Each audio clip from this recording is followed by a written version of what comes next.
Well, good morning everybody, and welcome to the Sunday morning show, the first Sunday morning show of 2024, and a massive happy new year to all of you. Apologies for not getting any videos out before this. However, it's been a bit of a hectic one. As you know, well, some of you will know, I've been very busy trying to sort out my garden, trying to put in this artificial putting green, and when we come to the end of this video, I'm going to take you back there just to share with you where I've got to at this point. But I'm out here at the beautiful old course Vilamoura, Dom Pedro, so a big thank you to them for allowing us out here to do some filming today. But we're out here with Foremost, and I'm basically out here creating videos. Jordan's out here with me.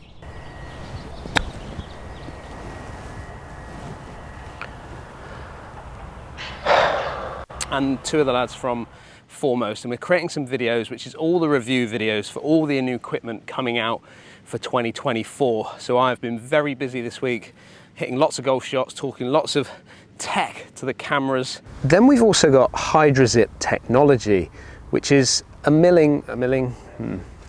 yeah, just trying to get a bit of a handle on exactly what has been released this year and what is looking good, what I feel is looking good, and hopefully what will sell well for the Foremost pros around the country. So it should be quite an exciting year really with all the new releases. So I've got a lot to get through, one of which I want to talk about the equipment that I've just mentioned there, and I'll come into that as we go on through.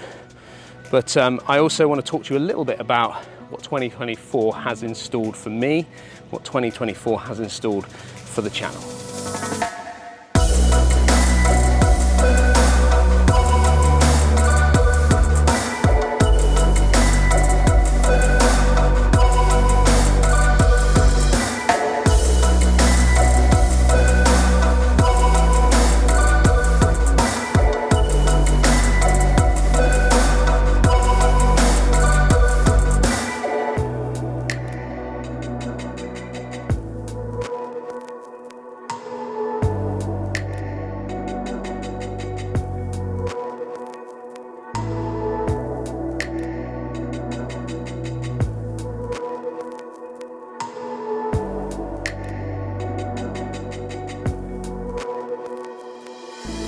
So talking about all this tech, I've got a question for you guys really. How often do you actually change or consider even changing your golf equipment? Because every year it seems like we get a new release of some new technology from all these companies, and my gut feeling is that probably, and from the stats it shows that probably every 5 to 6 years is when someone will, let's say, change maybe a set of irons, and then maybe every 4 years you may see someone change a driver. This last week we've been testing out a few of the clubs. In my hand I've got the TaylorMade, which is the QI10, Quest for Inertia 10. And the idea of that one is all to do with moment of inertia, so making something as stable as possible. So moment of inertia being like how much a club can almost resist the twisting through impact. And ultimately, the more the club can resist that twisting, then ultimately we should get a little bit more stability with that club, and then we should get a little bit more control with the golf ball in as a result of that. But QI10 is pushing that to the ultimate limit, and they've pushed it to what they call 10,000 in the reading. We've only been able to get them to about 8,000 in the past, and now they've pushed it to what they call 10K. But it's actually only really available in the Max, so it's not available in this one, which is the LS, and it's not available in the kind of normal, the standard one that they've got there. So my question to that one is, like, should it actually be called the QI10, or should just one of them have been the QI10? And then we've got what I would say is going to be a bit of a hot favourite, just come out, the G430 G430 Max 10K, which again, the same story as what we're seeing out of the TaylorMade. That's really interesting, isn't it, if you think about it, with all these different companies coming up with all this new technology. It's almost like they've got a fly on the wall in all these different offices, because why is it just now this year that we're getting a release of 10K with Ping, 10K with TaylorMade? But they have released it, and they've brought it into the family of the G430 range, and this one I think is going to be a bit of a hot seller, because for the numbers that I've been getting with it, and I know Joe the Pro has been doing some testing obviously with Golf Monthly, the findings with this is it kind of bridged the gap between the low spin model and the max model. There'll be lots of golfers out there using the max model, but this one is just coming out with potentially a little bit more stability. It's hard to get a judge of that because I think you'd have to hit it for a long time to get any sort of idea as to how it's performing. But for my numbers that I'm getting with it, very low, decent spin, but obviously decent ball speed to go with it. And also, it's really big in the profile, which is going to give a lot of players a lot of confidence. Too big for me. Don't think I could play this club because it's like a flattened down pancake of the max range, which is kind of not what I'm looking for. But interesting to know what you think down in the comments. Are you excited for the releases of these clubs? Or are you just a bit, you know, I'll wait a few more years?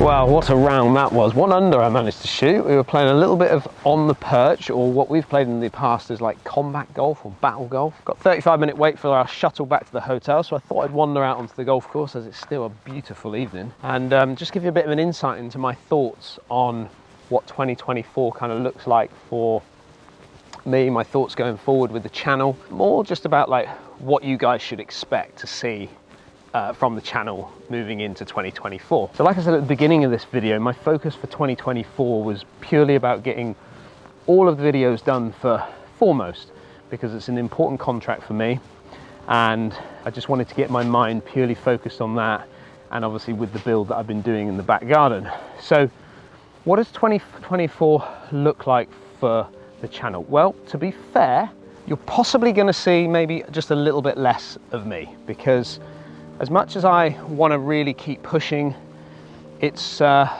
challenge. YouTube is a challenge. It's getting a very busy market, lots of people doing it, and the work and effort that you can put into videos, you don't necessarily see a huge reward or benefit of doing those videos. There's other things that I could be doing which could earn me probably more money than what I'm getting from YouTube. So my ideas are that I still want to put out the Sunday morning show. This may not be every week, but the plan is to try and get it out as much as I possibly can. And then I do want to try and put out 1 more video each week, so 2 videos per week. However, if I do things like a vlog on a golf course, if I do things like a break pass series or any other ideas that I have moving forward with on the course type of content, then that may push it up to 4, even 5 videos during that week. So even though I'm saying it right now that you may see less of me, the chances are I might get my mojo back and want to push a little bit more with the channel, depending on how many guys can come out and play a little bit of golf with me. But we'll just have to see. But I don't want your expectations of this channel to be that it's going to be 7 days a week as it used to be, because as I said earlier, creating content, coming up with ideas, traveling as much that I've been traveling in the past 3 or 4 years, 5, 6 years with YouTube in general, it's exhausting, and I want to spend some more time at home. And I'm actually really also quite excited about the opportunities with this podcast that I've been starting out and wanting to press on with. I did a small podcast before with my brother, Joe the Pro, and Gilly, and I think with those characters coming into that podcast and sharing their thoughts on some of the topics that come up week in, week out within the golf industry, I think it's a really good little group there to be able to share some great content with you. So that's something that I want to focus on. So yes, my plan is that you will see maybe a little bit less of me. This channel is not going away anywhere, but my focus very much is on some other things away from YouTube, and we'll just have to see how we get on. And talking about how we're getting on, I need to go and catch up with Jordan, because as we've been out on the golf course, he's been back at the hotel because he's not been feeling that great. JMG. Welcome. What is that you're wearing? Leeds United. We got night nurse, day nurse. This doesn't work. What is that? It's use at first signs to stop your symptoms. Refund. It's a bit of a tough little trip for you in the end, isn't it? Poor timing. Do not get ill just Thanks, before Dad. you're coming. Thanks, Dad. Just before you're coming on a trip. On a hard work trip, yeah. So you've been busy because you've got the you already started editing videos. I opted not to play golf because I'm not feeling great, so I thought I'd get ahead of the game. Yes. So, and well done you. Videos. Yeah. When is the first one due to go out? Monday. This Monday? Tomorrow. Yeah. Oh, literally tomorrow.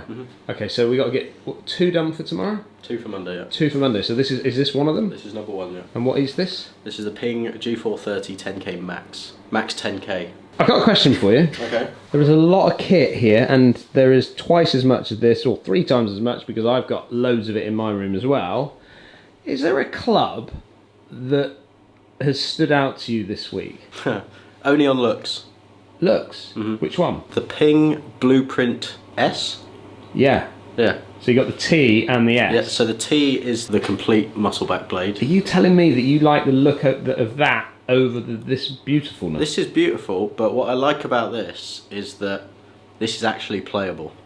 Whereas I think this is playable, but over time you're going to lose out on some forgiveness. I will do obviously a review of these clubs, not only that I've done with Foremost, I will do it with the channel, but the numbers that I got were very close, weren't they? They were very extremely close with the 2 clubs. And from just looking at the averages of the shot, the actual dispersion between those numbers, between all your strikes, was a lot tighter with this than it was with this. Oh, was it? I didn't look into that much detail. On average, you should hit more greens with that. Right. Versus a bad shot. I mean, that's as close, for me, that's as close to probably what I use currently anyway with the Titleist T100s. Like, down at the ball, they look identical. So, why not? Why not help yourself out? Yeah, that's a true story. But that is, I mean, that is beautiful. It is. You're right. From a looks point of view this week, you're saying it's the Blueprint S. Yeah. I'm going to go with the Blueprint T. Driver? What about driver? Honourable mention for the Cobra this year. Really up their game in looks, and basically they've done it by just making it black so you can see less, so fair play to Cobra. Yeah, I think Cobra always are trying to lead the way with all their artificial technology and tech in general, aren't they? And the TaylorMade. Are you a TaylorMade? You're not really a TaylorMade man, are you? I like traditional calm looking clubs. This is just crazy, isn't it? It's not as bad as a Stealth, but it's got a blue face. Yeah. So if you like blue and you're trendy, then sure. How often do you change your clubs? I'd say irons probably every 5 years, 4 or 5 years. Yeah, I said 4 or 5. 5, 6 years, yeah. For irons. What about driver? I don't know what it is about driver. You're almost more reluctant to buy a new driver. I'd say probably for me on average 2 to 3 years. Probably 3 years, 2.5 years I'd say. Yeah. Testing, 1, 2, 3. Good to go. Oh, what did I say at the beginning there? Why are we actually talking about 4 different wedges?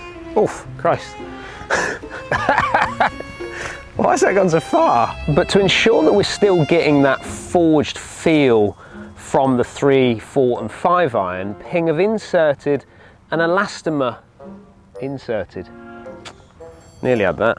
Ping have concealed elastomer insert. We've got a bit of dew on the floor, on the ground. We've got a bit of dew. Happy with dew?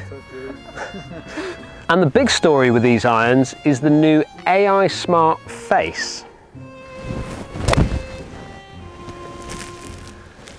Which I nearly missed. And you've got variable fake, and you've got variable, and you've got okay, can you hear me? Testing, 1, 2, 3. And when I talk about performance, what I'm talking about is getting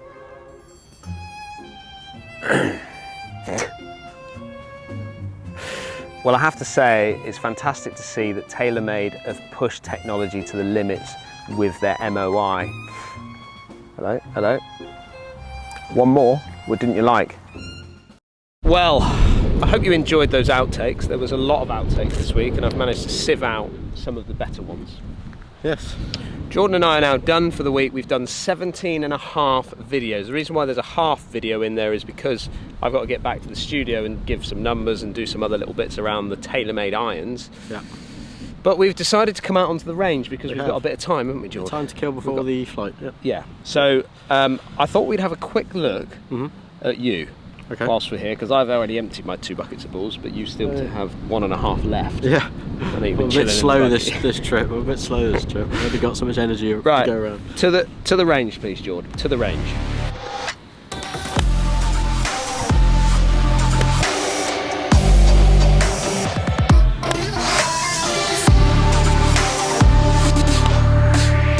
How is it feeling then, Jord? Ups and downs, I believe, is the word. Yeah. So what have you actually been working on with Coach Jamesy then back at Torquay? I think through junior golf, quite common. I tend to get to the top, and then as a junior, I've wanted to, when I was a junior, the way I felt like I could get power was to feel like you're rotating really hard, but what you're actually doing is you're sliding and you're laterally moving. Yeah. And this side's dropping, I'm dropping the club on the inside, and then I'm trying to use my hands to basically get that face back down to the golf ball. And it's super inconsistent, and you hit a lot of lefts, a lot of block rights, and it's just a really hard feeling to get rid of over time, I suppose. I'm working on this and it's going really well at home, and the range sessions and on the course and in my lessons, the videos look great and I can see the difference between where I was and where I am now. Yet every time I come out here or I get on camera or come and film or get under pressure, I just revert back to my old ways, even though it feels like I'm not. Which actually is a lot more common than you think. I know we've talked about it, you've talked about it in the office a lot, and you've kind of, in some ways, you've kind of not blamed me, but you say every time I'm here or I'm watching or whatever, you seem to jump back into an old move.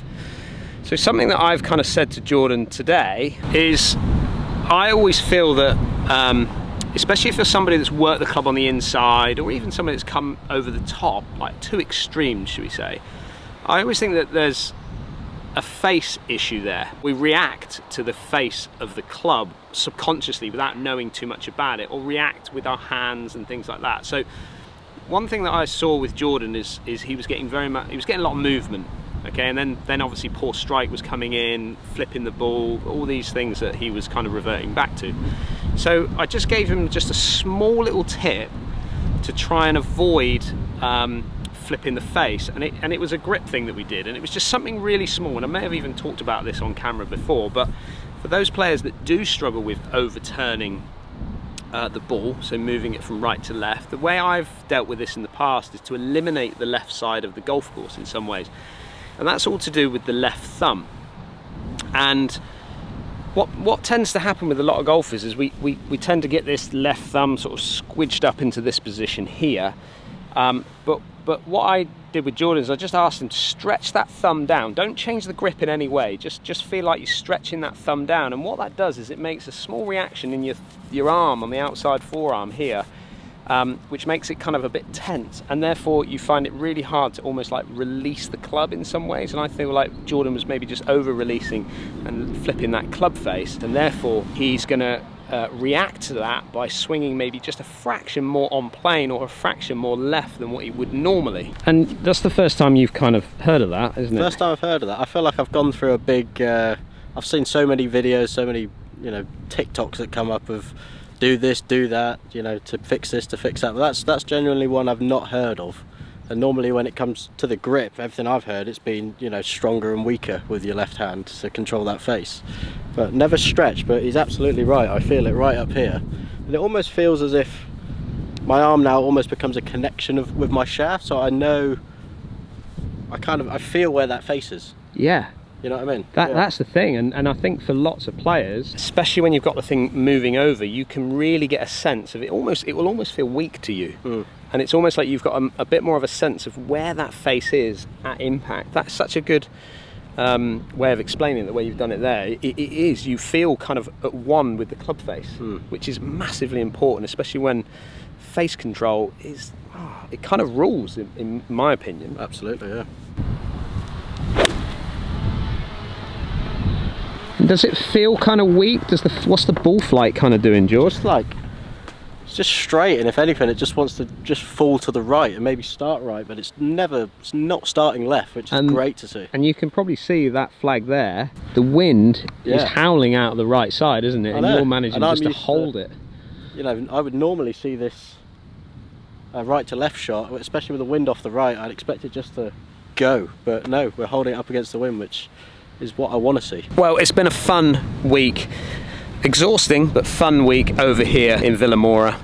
golf town, as I like to call it. It's been very quiet in town, which has been actually quite nice. It's been quiet on the golf course, which has actually been fantastic. I've actually inquired for next year to do a coaching trip out here, probably in the February time, so I'm excited about that one, and that will be open up to everybody on the channel to want to come out and get involved with a few days out here with me and maybe one of the other guys, maybe James Ruth again. So we're heading back home now. Jordan and I heading back to the airport. We've got a busy afternoon by a late flight home, and then I'll see you tomorrow morning, where I just want to share with you how my garden is actually getting on. So I'll see you back in Devon. And here it is, the garden. Now it might not look like much, but to be fair, the work and effort that's gone in to getting it to this point is actually huge. And the reason I say that is because, you know, there's about 400 or 500 blocks that have gone in here that have like created all these walls, and now I've got some steps up to the next kind of level. But if you look at this base layer here, this is all like this hardcore that's come in. I had a truck that arrived, dumped it on the driveway, which is all uphill. It's 130 steps from where I'm down the bottom there to haul this up into here, and I've gone bucketed at a time. I think it was about 11 ton of hardcore has come in on here, and this is where we've got it to at this point now. So we're actually not far away because the grass has actually arrived. There's a part of it there that looks like the kind of chipping area, and 3 massive piles of it here as well. Again, chipping area around the outside, and then that bit there, well, that is actually the putting bit. So you can see there the texture's just a little bit different, a little bit finer cut on that one. So 3 big rolls that need to be positioned nicely on here. One more layer got to go on here, which is like, I think like a limestone or lime dust, something like that. Limestone dust, let's go with that. So that's got to be the next level that goes on here. Got to get coping stones all the way around the walls. And then that is this bit kind of done, I suppose. We need to get the walls rendered as well, get that all sorted, and then I will be focusing a little bit more at the top there. Not sure what I'm going to do with that yet. It's a bit of a dumping ground, but we are getting there. And then the last bit of fencing that needs to come in just to get a little bit more privacy in the garden. So that is the update as to where we are at this point. I'm actually going to test out the steps because I've not seen these yet. There we go, they work quite nicely. Well, it has been a pretty mega trip this week. Been great to get back filming. It's good to give you guys an update as to what is going on with 2024. Like I said, I'll probably get a little bit of my mojo back, and I'll be back up and running pretty quickly, I would think. Let's get some weather back. Let's get out onto the golf courses. Let's start playing some golf and see what 2024 actually unfolds. Thanks for sticking with me, and I'll see you again next Sunday.